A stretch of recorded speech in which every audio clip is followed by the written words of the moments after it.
Fala galera, tudo bem? Meu nome é Leon, eu sou estudante de Direito, estou estudando para a Polícia Civil aqui do estado de São Paulo há mais ou menos uns 15 meses e vou gravar uns vídeos agora para ajudar uns amigos meus. Vai servir para vocês, beleza? Vamos tratar hoje da Lei de Identificação Criminal, que é a Lei 12.037 de 2009, tá bom? A Lei 12.037 de 2009, ela veio em 1º de outubro de 2009 e revogou a Lei 10.054 de 2000, que tratava sobre o mesmo assunto. Tá legal? E ela diz o seguinte: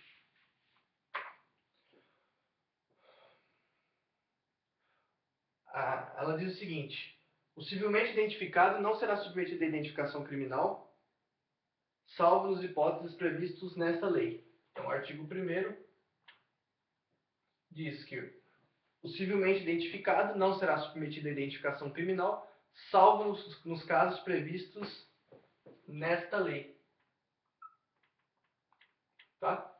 Aí na Constituição, isso aqui é parâmetro de onde? Isso aqui é cópia e cola do texto constitucional, tá, gente? Porque na Constituição Federal, no inciso 58, vem escrito que o civilmente identificado não será submetido à identificação criminal, salvo nas hipóteses previstas em lei. Em lei. Aí eles mudaram o que no artigo 1º da Lei de Identificação Criminal? Eles colocaram nesta lei, tá certo? Nada mais certo que isso, né? Aí, no artigo 2º, ele traz um rol exemplificativo dos documentos que a gente pode usar para ser identificado civilmente, tá? Então, artigo 2º, rol exemplificativo dos documentos que a gente pode usar para ser identificado civilmente. Por que rol exemplificativo? A VUNESP gosta de fazer pegadinha aqui. Rol exemplificativo porque no inciso 6º, ele diz ou outros documentos públicos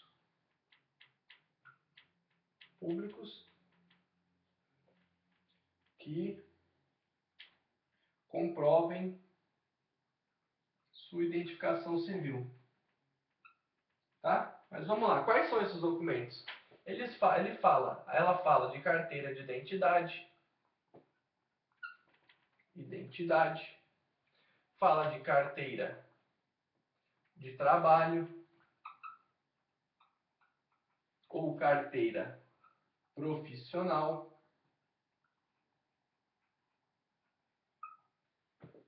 fala de passaporte.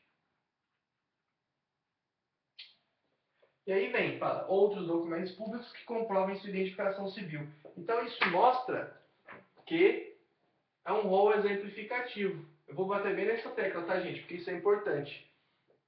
E aí aqui embaixo vem falando o seguinte: os documentos de identificação militares serão equiparados aos documentos de identificação civis, equiparados aos documentos de identificação civis. Ou seja, os documentos de identificação militares também servem para identificar civilmente a pessoa. Tá legal? Aí vem o artigo 3º, dizendo que poderá ocorrer identificação criminal ainda que haja identificação civil em alguns casos. Tá? Em alguns casos poderá ocorrer identificação civil, ainda que haja identificação criminal. E quais são esses casos? Artigo 3º. Poderá ocorrer a identificação. Eu vou diminuir aqui para ficar mais fácil, tá? Identificação criminal vírgula, ainda que haja a identificação civil quando... Aí ele dá vários casos. Houver rasura, o documento tiver informações conflitantes entre si, tá? Tiver indícios de falsificação,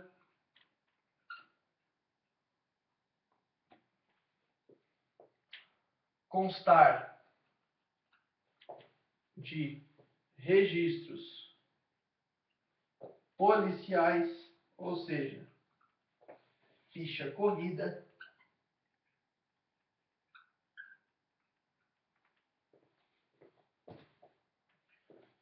tem mais, tá, gente? Vou colocar aqui em cima, ficar melhor. Então, o artigo 3º diz o quê? Poderá ocorrer a identificação criminal, ainda que haja identificação civil, quando? Nesses casos que eu falei, quando for essencial às investigações, mas cuidado, que nesse caso tem que haver autorização do juiz, tá, gente? Autorização do juiz competente. E tem que ter despacho fundamentado do juiz competente para autorizar quando for essencial às investigações. Legal? Quando o estado de conservação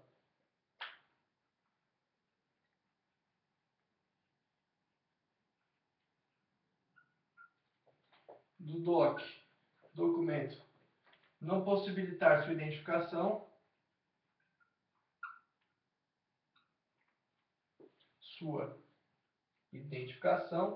ou quando o espaço temporal for muito grande. Espaço temporal, que também não vai possibilitar a sua identificação. Tá? Se o espaço temporal for muito grande, eu vou colocar assim. For muito grande.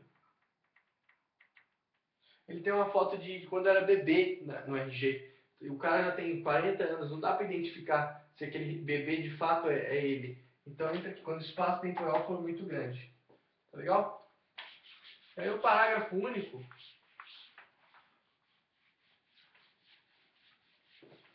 do artigo 3º diz que ainda que forem insuficientes para a sua identificação, eles deverão constar, a cópia dos documentos deverá constar nos autos, tá certo? Então, artigo 3º, parágrafo único, PU, parágrafo único. Então, ainda que sejam insuficientes, a cópia, ainda que seja, né, melhor, ainda que seja insuficiente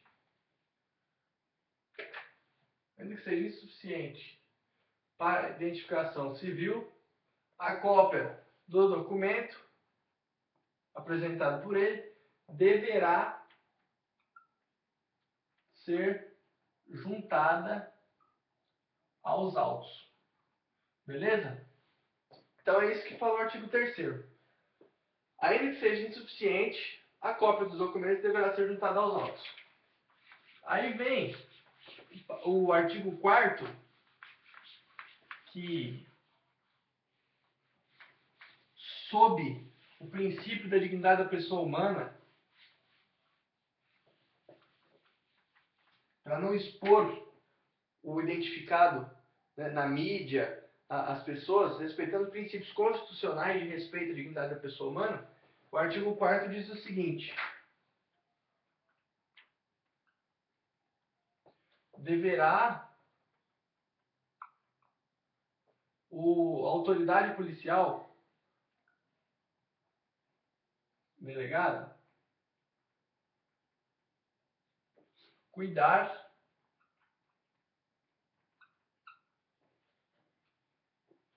para evitar o constrangimento do identificado. Tá legal? Deverá cuidar para evitar o constrangimento do identificado. Aí vem o artigo 5º e diz o que deve incluir. O que deve incluir? Artigo 5º da Lei 2037 de 2009 diz o processo, aliás, a identificação criminal incluirá o processo datiloscópico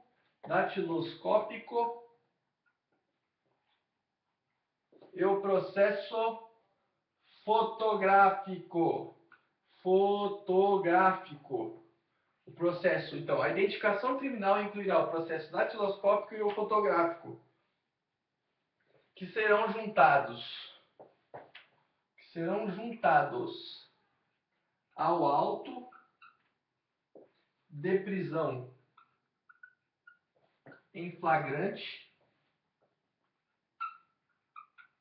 ao auto de prisão em flagrante, no inquérito policial, no IP, ou outra forma de investigação.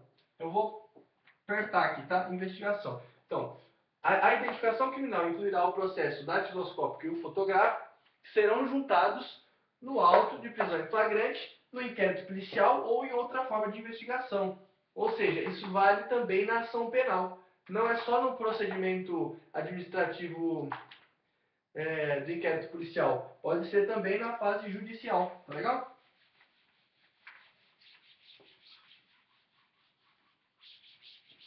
Aí, o parágrafo único do artigo 5º diz o seguinte. Artigo 5º, PU, parágrafo único. Diz que quando for essencial às investigações, poderá haver coleta de material biológico. É isso mesmo, gente, Lombroso. Material biológico. Tá legal? Isso aqui foi incluído em 2012. Incluído em 2012.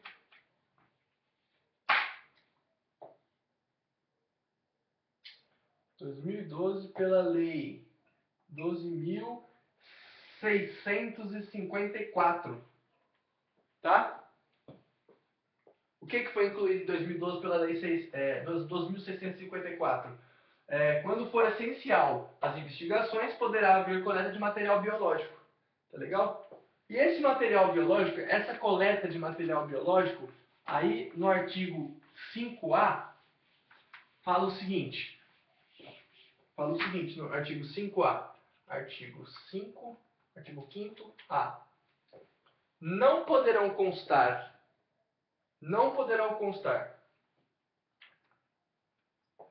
Desculpa, não poderá revelar. Não poderão revelar o quê? A coleta, ou melhor, o material biológico não poderá revelar. Não poderá revelar o material biológico o quê? Traços somáticos e traços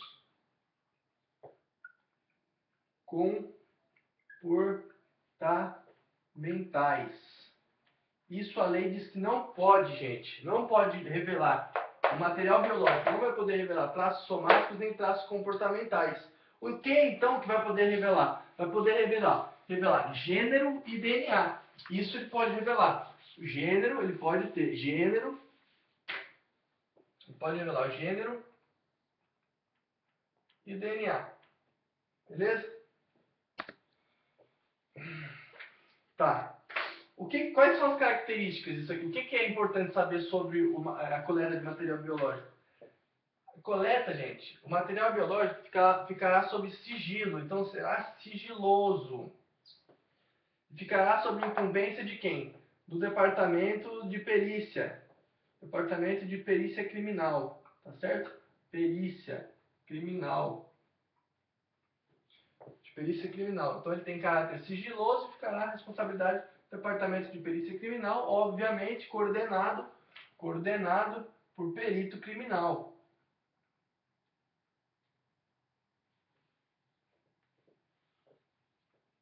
E essas informações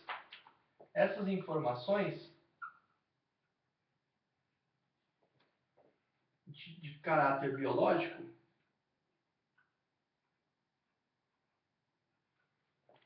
deverão constar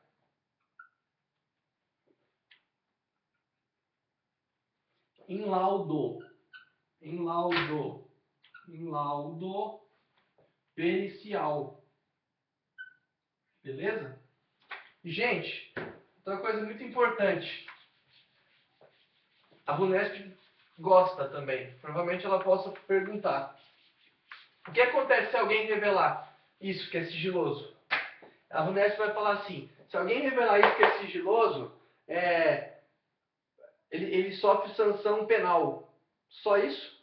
Não. Quem revelar, responde. Quem revelar isso que é sigiloso, esse material, alguma informação desse material biológico sigiloso, responde penal, civil e administrativamente. Beleza, gente? O Vunes vai perguntar só penal? Não. Penal, civil e administrativamente. Beleza?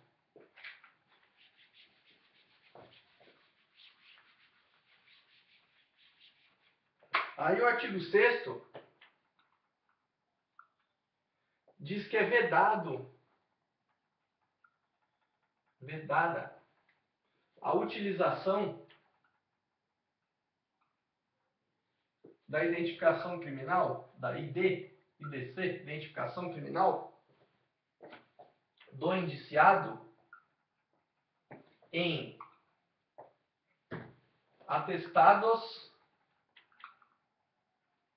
de antecedentes e informações não destinadas a juízo. Tá? Só que isso não pode ocorrer antes do trânsito em julgado. Antes do trânsito em julgado. Em julgado. Não poderá ocorrer. Então, o artigo 6 diz que é vedada a utilização da identificação criminal do indiciado em atestados de antecedentes criminais. Não pode haver a identificação criminal do acusado em atestados de antecedentes criminais e informações não destinadas a juízo antes do trânsito em julgado. Beleza? E aí o artigo 7º fala sobre a retirada da fotografia. A retirada da fotografia. Quando? Quando não houver denúncia, quando for arquivado o inquérito, quando ele for absolvido, quando não houver tido a denúncia, o Ministério Público falou que não é caso para denunciar, arquivou o inquérito. Então, nesses casos, artigo 7º, o identificado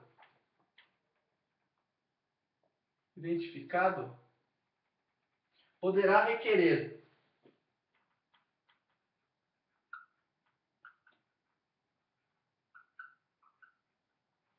a retirada da sua foto da identificação criminal, da IDC. Mas o que ele precisa para isso? Ele precisa apresentando sua identificação civil. Se ele apresentar, ele pode retirar a foto, tá legal? Por conta de vergonha, né? Para não ser exposto, se a pessoa quiser tirar, pode tirar, não tem problema, só precisa apresentar sua identificação civil. Tá legal? A exclusão do material, ainda no artigo 7º, tá? A exclusão do material genético, do banco de dados genético, do banco de dados genético, quando que ela vai se dar? Ela vai se dar após a prescrição do delito. Após a prescrição do delito. Então, após a prescrição do delito, a exclusão do material genético do banco de dados, ela é obrigatória. Tá legal? É isso, gente. Então, finalizando por aqui. Agora é fazer muitas questões e partir para o abraço. Valeu, até a próxima então. Tchau, tchau.